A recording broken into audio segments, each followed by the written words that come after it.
plots of lands belonging to the Ruma Olu community. Edikinikawa Yegwa, in an interview with our correspondent, challenged Mr. Okechukwu Amadi to provide evidence to substantiate his claim. He said the allegation against him by Mr. Okechukwu Amadi was because he challenged him for sales of some plots of land that belonged to the Ruma Olu community. Okechukwu, he sent there to raise allegation that I sold 400 plots of land. Please, I am here telling the general public to call him to order. He should come with his evidence to prove this before reasonable doubt. He, Comrade Okechukwu, sold from our community land 30.5 million and embezzled it. And that made me to raise a petition to Assistant Inspector General of Police, Zone 16. Okechukwu could have gone to prison. Who begged me and saved him was no other person, a police officer in Zone 16. I forgo it. Is Samuel Kinikanwa also said that Mr. Okechukwu Amadi, during his tenure as the CDC chairman of Ruma Olu community, signed an undertaking before him and some chiefs that they will not sell lands that belong to the Ruma Olu community. He, Comrade Okechukwu, signed that he will be of a good behavior. He will never indulge himself for selfish interest. He will never like to sit and eat the benefits of Ruma Olu community land alone. But to my greatest surprise, Okechukwu now, presently, was selling Ruma Olu land without remembering the MOU he signed under my cabinet, under the chiefs and elders in my cabinet, when he was about to be imprisoned by the group of Still ahead, aggrieved military veteran postpone protests. Stay tuned. We go for a quick break.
Welcome back now to the rest of the newscast.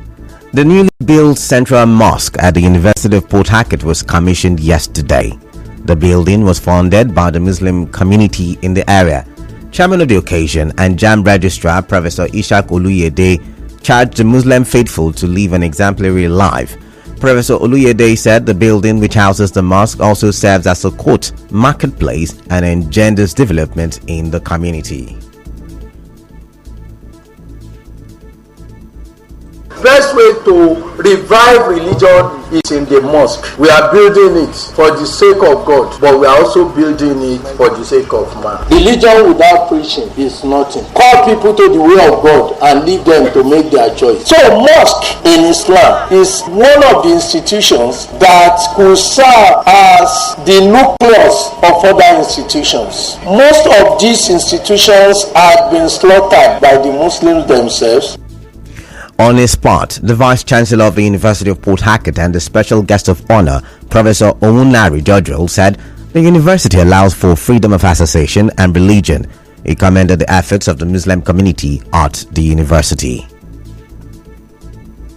The University of Port Harcourt believes in total freedom of religion. Believes in total freedom of association. This university will not give any appointment or anything based on type or religion or sex, gender or whatever. We look at the quality, we look at merit, we look at who can do the job, and we give the job to who can do it. What the university does is to give land and tell the people you have the land, build what you want to build. In his welcome speech, the chief imam at the university, Professor Kilnali Abdurazak, applauded the contributions in support of the Muslim families both outside the university and also gave the historic account of the central mosque that was birthed. Correspondent Soibu Ruwari reports that the guest lecturer, Professor Taufik Adeshina Aziz, during the lecture admonished the Muslim community in the area to know the significance of the mosque. The chairman of the Uniport community, Professor Brimo, and chairman of the planning committee, Professor Adekola, also spoke during the official commissioning of the Uniport Central Mosque. The event was attended by Muslim faithful and management of the University of Port Harcourt. We go for a quick break. When we come back, the rest of the news.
SDP has shifted its peaceful protest to the Ministry of Finance by 1 week.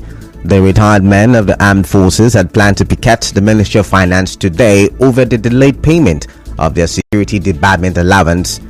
A statement from the secretary and spokesperson for the SDA Technical Committee, Abiodun Durowaye Abert, at the weekend said the Ministry of Finance had accused the Defense Ministry of not officially communicating with them about the payment. However, the Ministry of Defense has promised to send a reminder to the Ministry of Finance as proof that the two ministries are in contact. The aggrieved military veterans are giving both ministries an additional 1-week ultimatum to sort themselves out, with a commitment to ensuring payment before the end of this year. President Buhari has left for Washington, D.C. ahead of U.S.-Africa Leaders Summit scheduled to start tomorrow.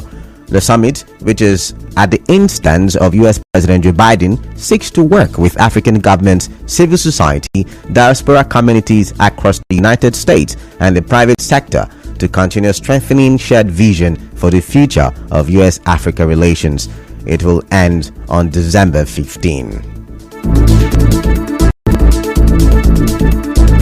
now we'll bring you news from around the world.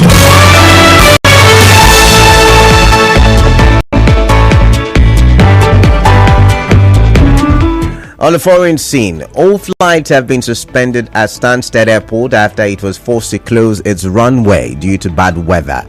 Heathrow and Gatwick also cancelled or delayed flights after snow, ice and freezing fog swept the UK. A yellow weather warning remains in place for Scotland, London and southwest England until this morning, with the disruption set to continue. Trains have also been delayed and drivers want to take care after several motorway accidents.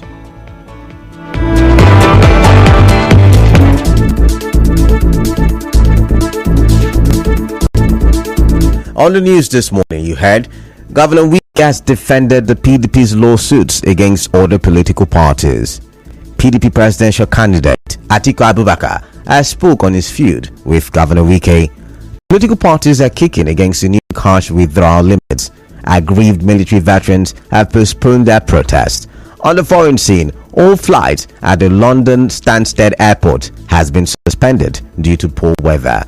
The news was edited by Chama Ezewafo. Cloudy weather expected in Port Harcourt this morning. Collect your PVC and vote. Your vote is your voice. I am Kala Dakurubatubo. Good morning. Stay tuned. Morning Crossfire continues after the commercials.